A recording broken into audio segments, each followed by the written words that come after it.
Welcome everybody. This is the Rotary Club of Worldwide Impact. I'm Patrick Hardeman and today I'll be your host. We are part of an organization called Rotary International, made up of a global network of 1.4 million neighbors, friends, leaders and problem solvers in more than 46,000 clubs doing service above self, locally, globally, and in our case also digitally.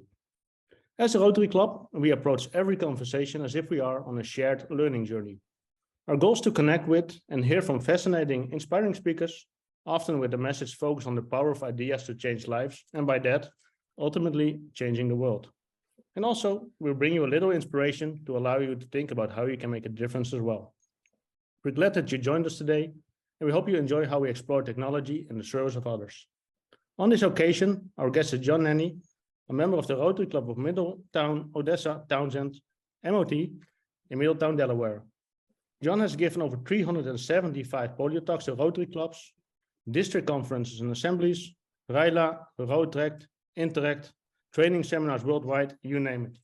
John has circled the globe 3 times in Zoom, delivering his message on Polio Plus.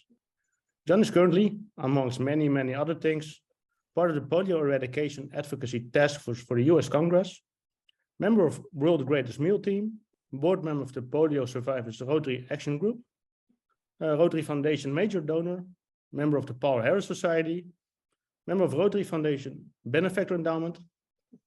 Thanks for his advocacy, John received Rotary's Regional Service Award for Polio Free World, and also this year, Rotary International Service Award for Polio Free World. In this program, we'll learn more about Rotary's Polio Plus program, including what the Plus stands for, his own history of polio in 1953, and the current polio situation around the world, including the recent case in New York State. Thank you so much for being here, John. I'll hand you the mic and welcome to the Rotary Club of Worldwide Impact. I really appreciate the invite. I looked into your mission statement and all that, and really have a lot of respect for what you folks are accomplishing and working on, and keep up the great work. So in addition to my discussion on polio, post-polio syndrome, and Rotary's Polio Plus, I feel it's important to discuss the recent case of polio in Rockland County, New York, just miles north of New York City. Because we now, instead of our saying that we're a plane ride away, here in the United States, especially in the northeast of the United States, we're only a car ride away. When I'm presenting to Rotarians, I often feel I'm preaching to the choir because so many Rotarians are so dedicated to ending polio. However, often many Rotarians know little about polio, and most of the time, nothing about post-polio syndrome, how we are saving millions from a life of pain and suffering by ending polio. I'm here today as a polio survivor representing an estimated 20 million polio survivors in the world. However, as a Rotarian, I'm representing about 20 million people saved from polio, walking around today because of the incredible progress Rotary and its world partners have made in protecting children with polio vaccinations. And that life is good, and no matter what the future holds for me physically, I truly am one of the lucky ones. For years, we've been saying that, we're a plane ride away. But now, like I said, we're only a car ride away. To me, this slide is the most powerful slide I have in my presentation. It's a 24-hour global aviation pattern of the world pre-pandemic. Each line represents a plane ride. You can hardly see North America and Europe here on the map. To me, this shows how COVID-19 spread so fast 2 years ago, and how polio spread to New York only a few months ago. Polio was one of the most feared infectious diseases in the 20th century. And I think most of us would agree that the coronavirus is the most feared infectious disease so far in the 21st century. So polio is a virus that attacks the nerves that control your muscles.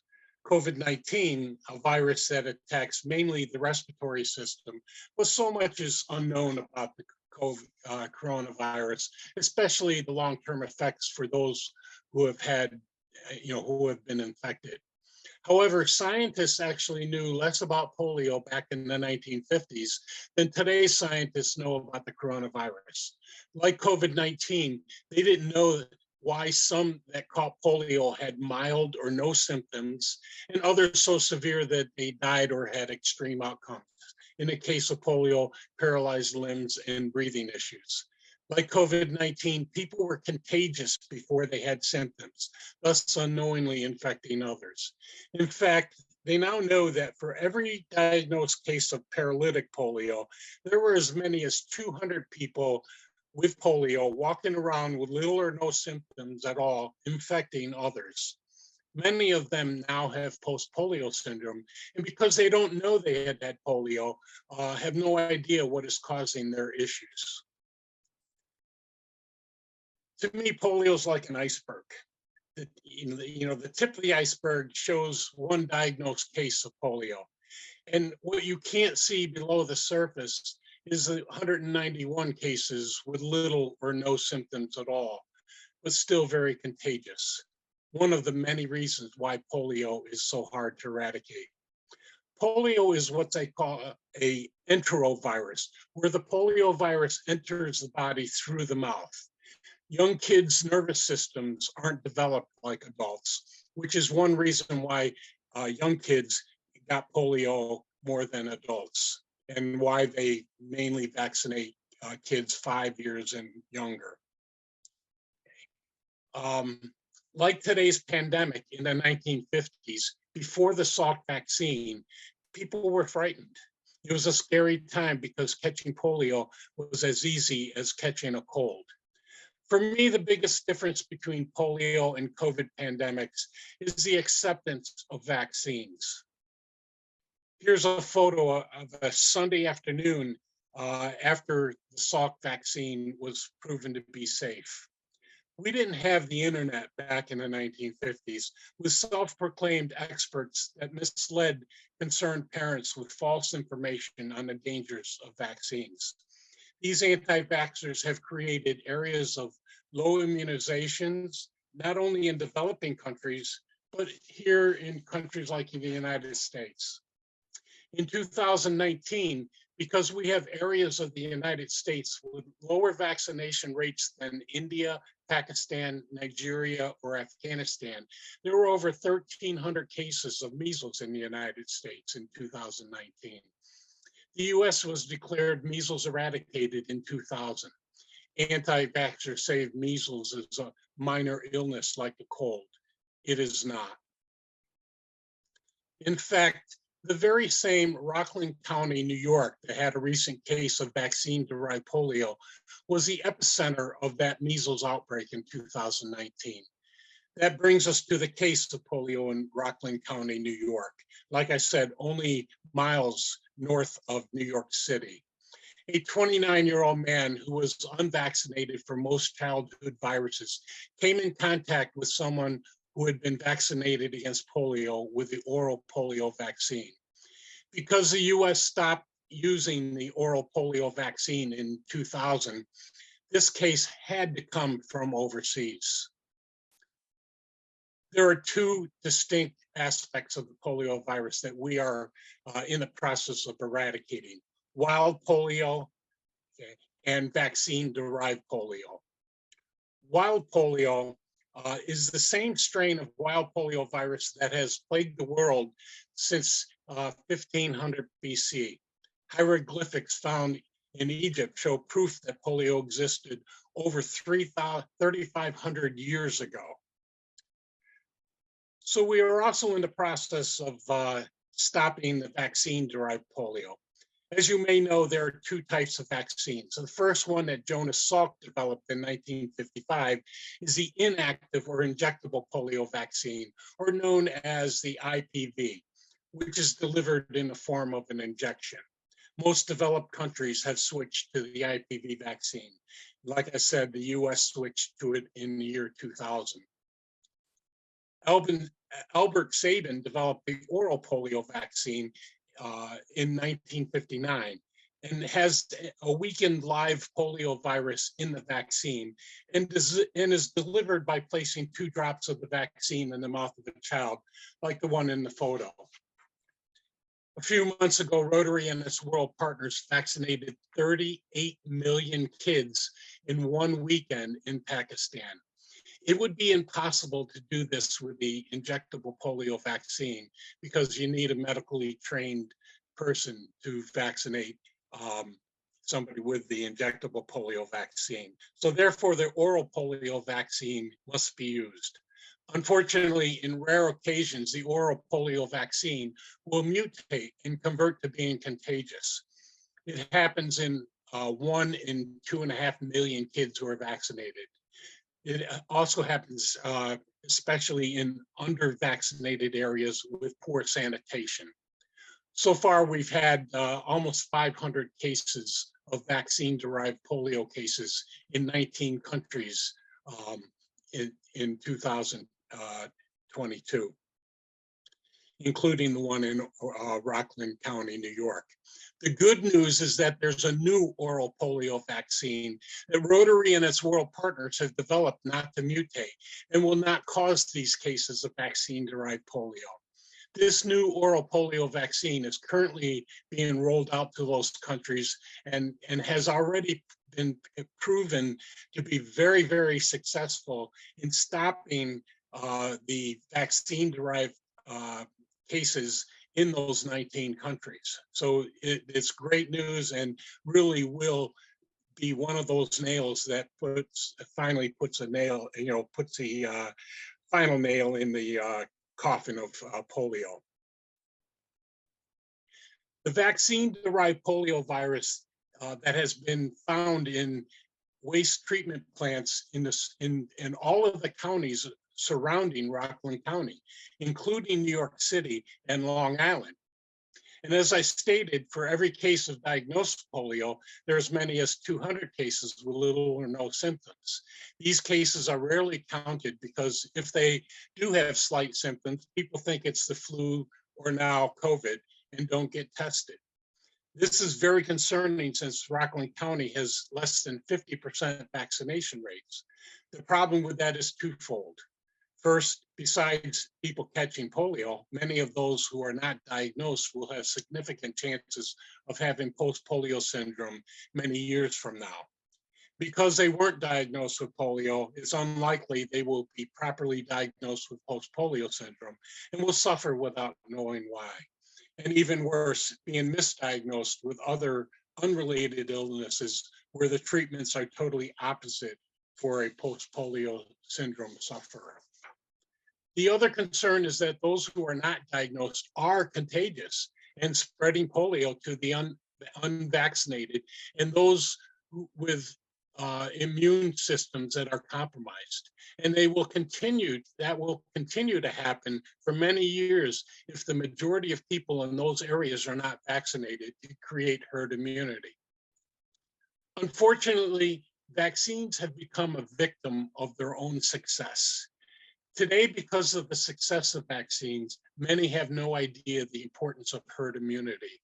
Because there are some people who cannot be vaccinated, or others who have a medical condition like cancer going through chemotherapy causing a compromised immune system, or a baby under the age of 12 months old who cannot receive a number of their vaccines yet.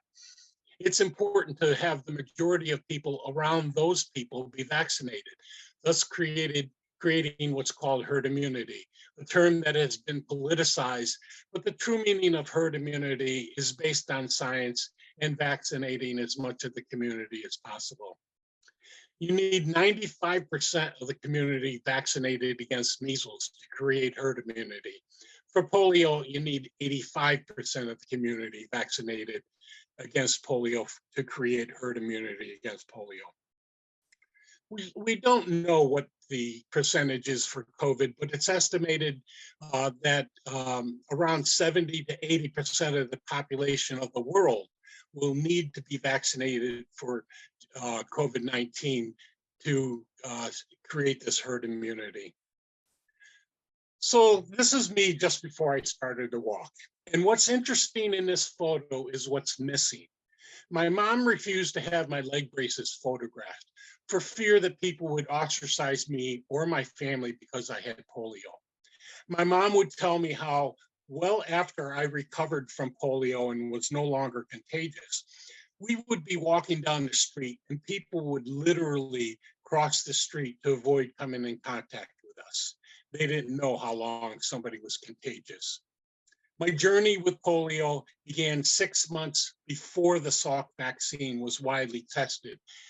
I was only 10 months old when I came down with polio.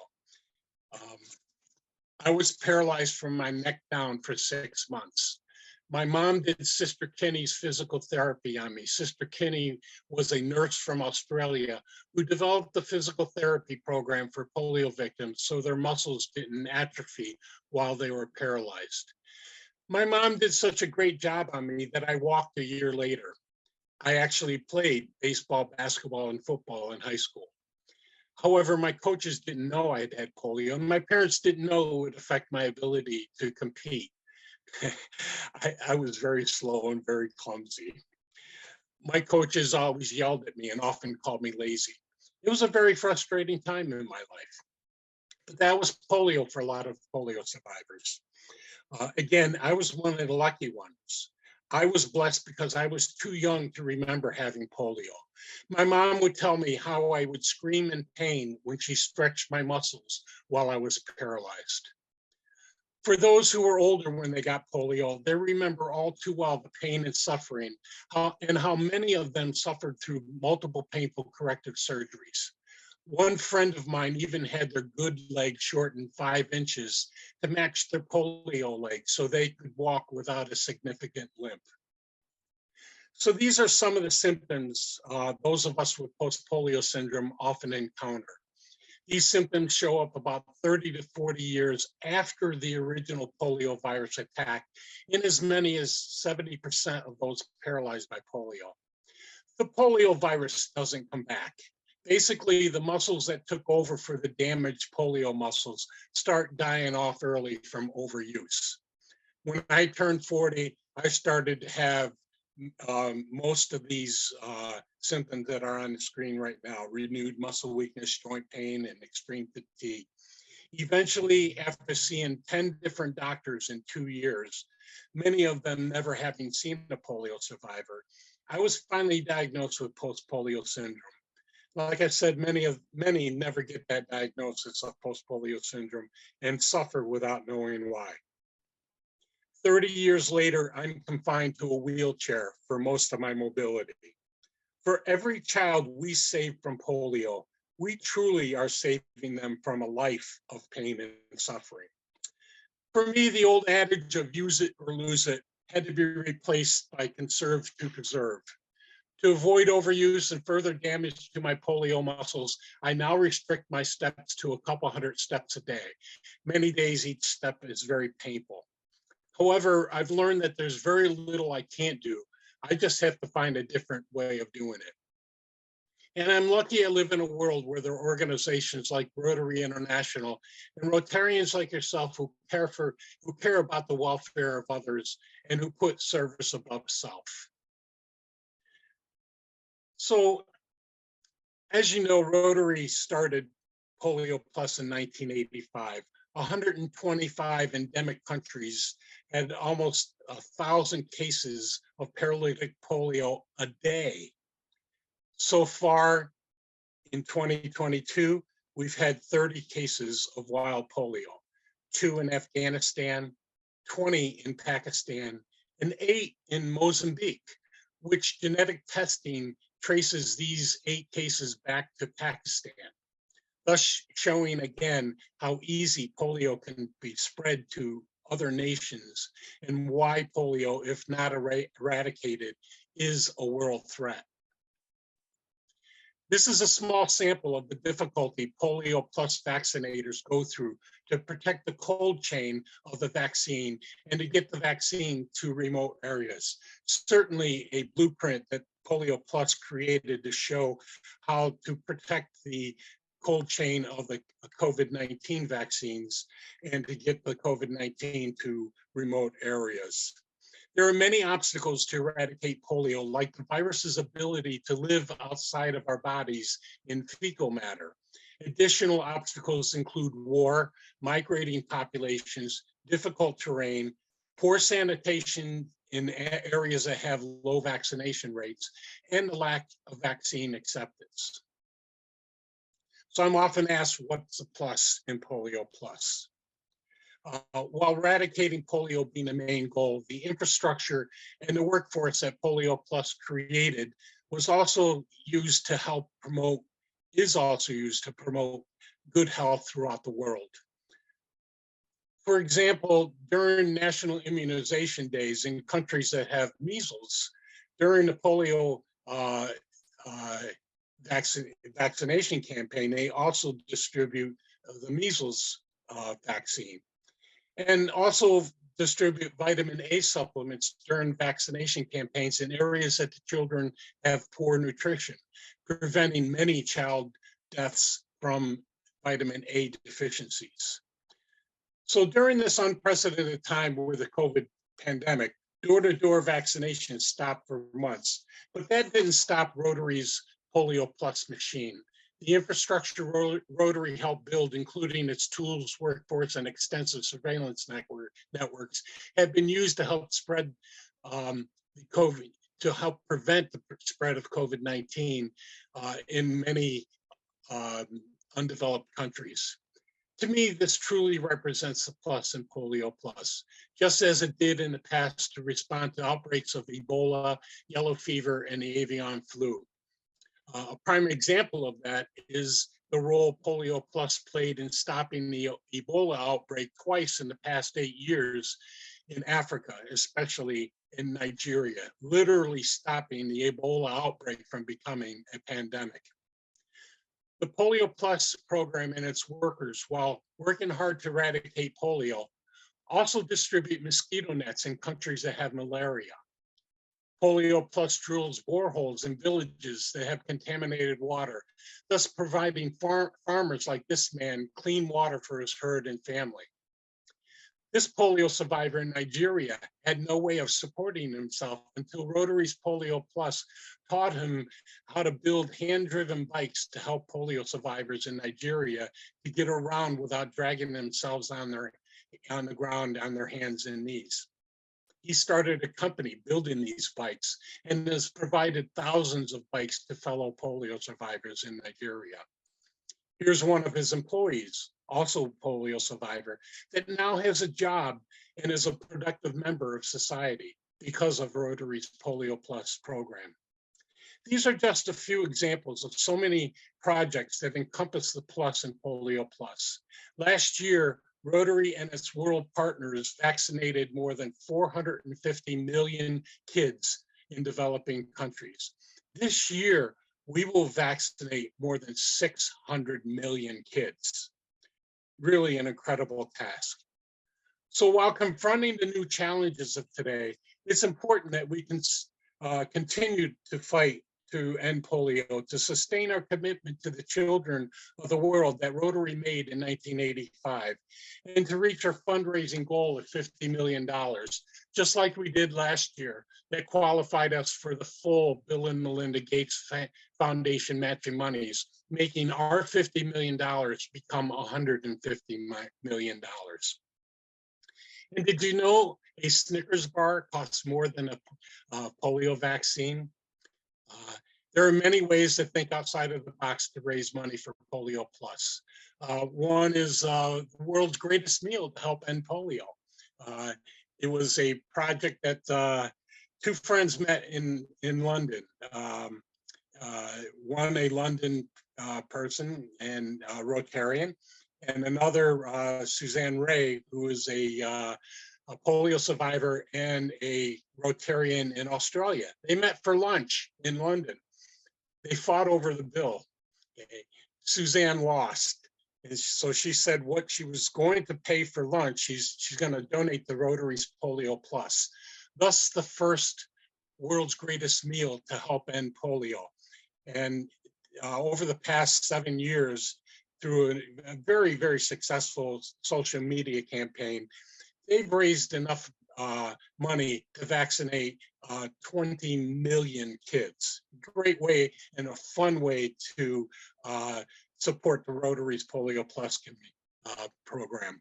Another way is many districts, in fact, I believe Rotary International has just picked this up as a international project, Polio Plus Society, where a Rotarian pledges to donate $100 to Rotary's Polio Plus every year until polio is eradicated. So Rotary was there at the beginning of this monumental effort to eradicate polio, and we must be there at the end. Rotary's partners, Global Polio Eradication Initiative, this past fall, announced their polio eradication strategy for 2022 through 2026, delivering on a promise. Like I said, a promise that was made to the children of the world back in 1985. While polio cases have gone down from 350,000 cases of wild polio a year back in 1988, down to only 30 cases so far this year, polio remains one of only 2 world-declared public health emergencies of international concern. Obviously, COVID-19 pandemic being the other declared emergency. Earlier, I talked about one of the issues that post-polio syndrome and polio survivors have, and it's fatigue. Well, there's another type of fatigue involved, rotary polio fatigue. We've been at this for over 35 years. When I talked about the plus in Polio Plus, I left one major one out. The Polio Plus program is the root of all of Rotary's current 7 areas of focus. The Polio Plus program taught Rotary the importance of partnerships with other organizations, both public and private. It created a model of how Rotary operates today. Rotary's Polio Plus is and will be our legacy.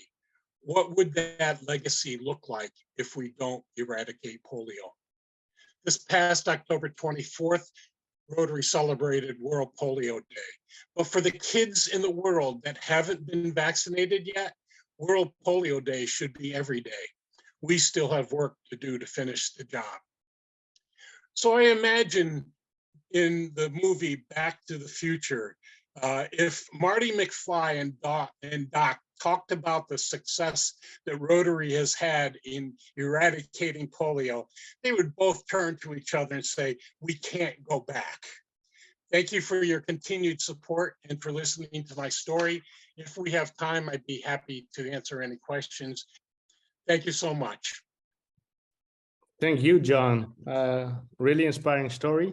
It's really great to hear more and get more insight of the history of polio, the development of the vaccines, your own personal life journey dealing with polio, and of course, the Rotary Polio Plus campaign, which we're all proud of.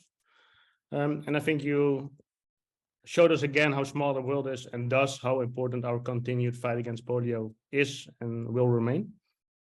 Yeah, we're looking forward to hearing our audience questions. So if anybody has a question, please raise your digital hand or wave at us in the camera. I'll take them as they come. And I saw the first question coming in from Mustafa. Sure, John, thanks for sharing with us all this information and your journey. And I really appreciate your courage to take on in your journey fighting polio. And my question is usually for the majority or for those people who usually take the freedom of a choice when they do refuse to vaccinate. And as for the talk about like taking this for their kids because they cannot make a choice, but they say like, no, we don't want to get them vaccinated for whatever reasons, maybe altered DNA or just like mutation or anything like that. How actually you deal with those type of people? Because those type of viruses is contagious, and if those people didn't get vaccinated, it's going to be spreading more widely. So how usually you talk through those people and convince them to be able to take the vaccination? Well, it's certainly a problem. Like I said, you know, back in 1955, we didn't have the internet. And in those developing countries that still have polio, they have the internet. So they see, you know, these, you know, little bits of information, of little facts that are twisted, that really interfere with the actual whole story of what vaccines can or can't do. And like I said, vaccines have been a victim of their own success. One of the things that Rotary and its World Partners do is an incredible campaign, especially in the developing countries that still have polio, on the importance of vaccines. I just saw a graph of where the money is actually spent. Only 17% of the money raised to eradicate polio goes to actual the cost of vaccines. Almost 50% goes to the cost of getting information out about polio and the importance of vaccinating. And that's probably the biggest thing that during the national immunization days in, say, Pakistan or Afghanistan or Nigeria, is and primarily women, okay, about 80% of all vaccinators that go door to door are women. They give this information out about the importance of vaccines. And the reason why it's women, because especially in Muslim countries, a man cannot enter a home if the man of the house is not home, but women can. Therefore, by employing women to do the door-to-door vaccinations, you substantially reduce the number of missed homes. So those are the types of things. And it's a matter of, you know, every Rotarian being an advocate and talking up the importance of vaccines. And I mean, 1,500 kids a day die in developing countries in the world, okay, every day, 1,500 kids a day from preventable vaccine diseases. So, you know, we all have a role to play and to get that information out there. You know, well, actually, I know of no religion that the governing body of that religion, the head of that religion or whatever, has ever come out saying vaccines are against our religion. Okay, so like here in the United States, one of the big ways the parents get the kids not to have to vaccinate is to say religious belief. Well, that really doesn't play out well, okay, as an argument. Okay, for instance, in Afghanistan, we were always told that the Taliban was against vaccinations.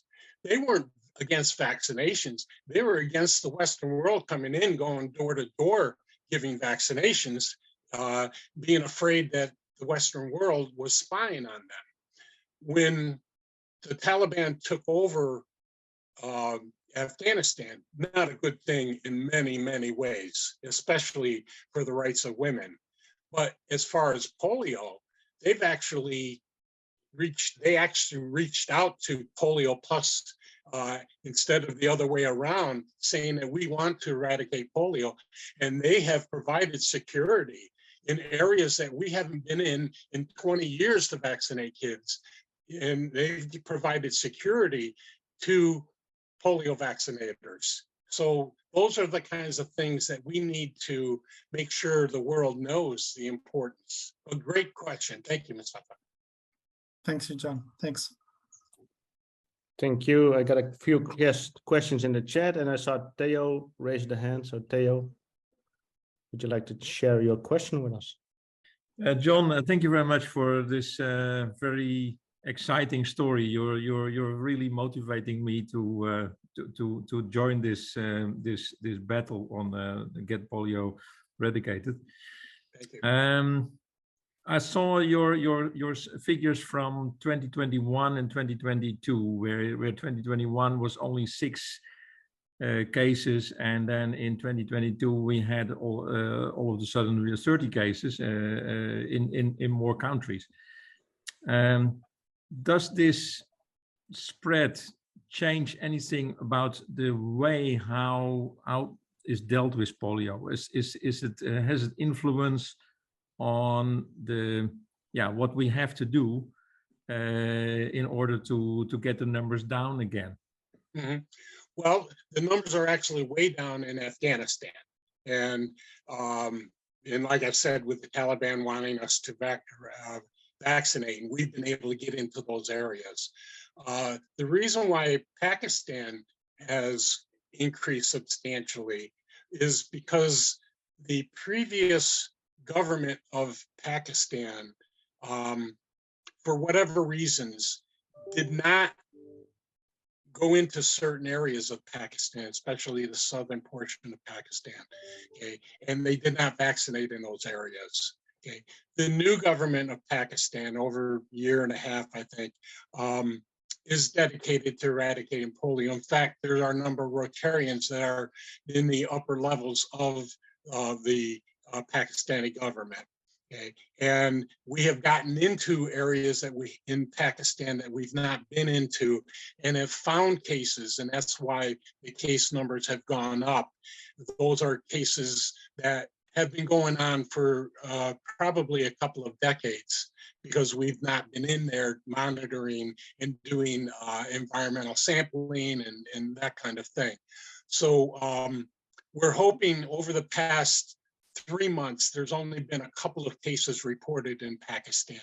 So those cases, the majority of the cases, which are only in, the majority are only in one small area that only has like 25,000 kids, okay?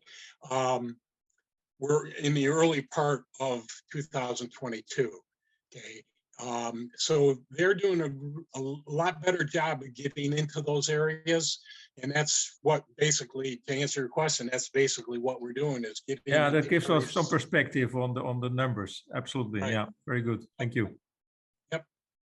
So John, I got a few questions in the chat. Personal question for you. How did you become part of the polio eradication task force of the US government?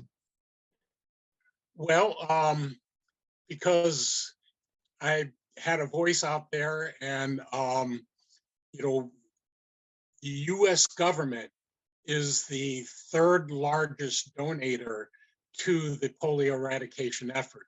The Bill and Melinda Gates Foundation being number 1, Rotary International being 2, and the United States government giving money to CDC and UNICEF is number 3.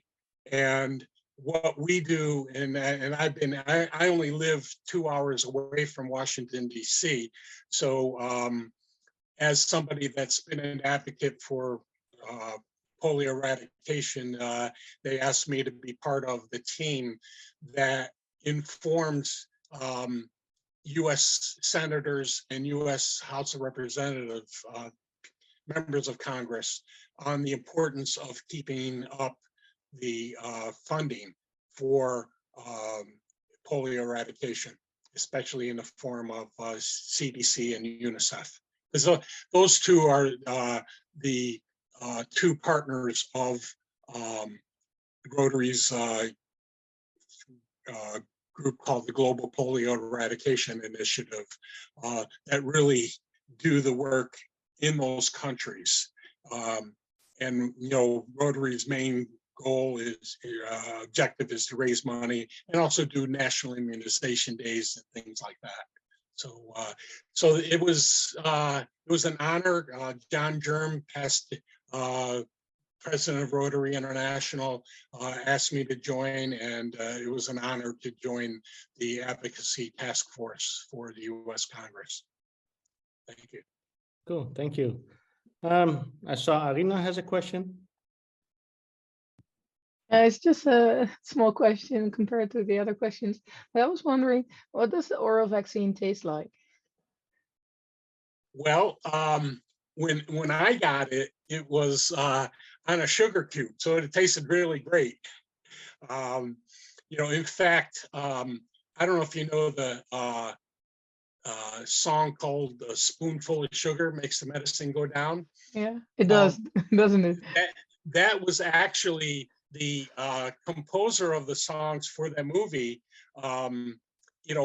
Was looking for an upbeat song, and really stymied of what to do. And he came home one day, and his kids had just been vaccinated. They got the oral polio vaccine on a sugar cube, and told their father, well, it tasted great because it was, a spoonful of sugar. And that's how that song came about. Great question. And also another little fact is that Candyland was actually developed for polio survivors, especially polio survivors in kids in iron lungs. And the board game Candyland was developed for polio survivors. Yeah, I read about that. Yeah. Oh. That's cool. Well, thanks for your answer. Yeah. Yeah, I've got another question. I think my generation and younger generations are not really familiar with polio, and you kind of touched on the success of the campaign. But do you think that we are saying we are this close for many years now? Do you think the success of the campaign is actually the factor that stops us fulfilling the goal of the campaign? And if so, how do we reach the, weird to say for us, but the younger generations to continue the fight of polio? Yeah, I think the COVID pandemic has actually helped the scenario in the aspect of understanding the importance of vaccines and, the importance, well, with Rotary, it's really a matter of understanding and the fact that it is our legacy program. And it's important that we finish the job. And it's a matter of people like myself, talking to people like you folks, showing that we really need to end it. And, I'm often asked, okay, well, once we eradicate polio, what's the next disease that we go after? And I've been pushing that we don't choose one particular disease to eradicate. I want, because of the infrastructure and the program and the incredible project that Rotary's Polio Plus has been, once we eradicate polio, I want them to change the name to Health Plus, so we can continue to use the infrastructure and all of the programs to help bring good health throughout the whole world. And that will fall right in line with organizations like the Bill and Melinda Gates Foundation's goal to promote good health and reduce infant mortality. It falls in line of all of our 7 areas of focus. So, that's really where we really need to concentrate on, making sure that we do end polio. I think that's a brilliant answer to Thank you. seal the deal for today. Thank you again, John. Thank you, everybody, for your questions and for joining us for this recording.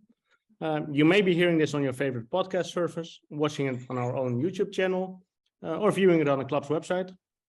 If you enjoyed the program, please share it with friends, family, Rotarians, and don't forget to leave a good rating and review because we like those 5 stars. So with that, I'd like to thank John again for being here with us. And I want to give him one last word. John, could you give us one closing remark to end the show for today? Well, as a polio survivor, I know what life is like when polio devastates the nervous system of a kid. So please remember that we are not just ending a virus. We are ending suffering of many, many people throughout their whole life. Thank you. Thank you so much. Thank you again, John. Thank you, everybody, and see you next time.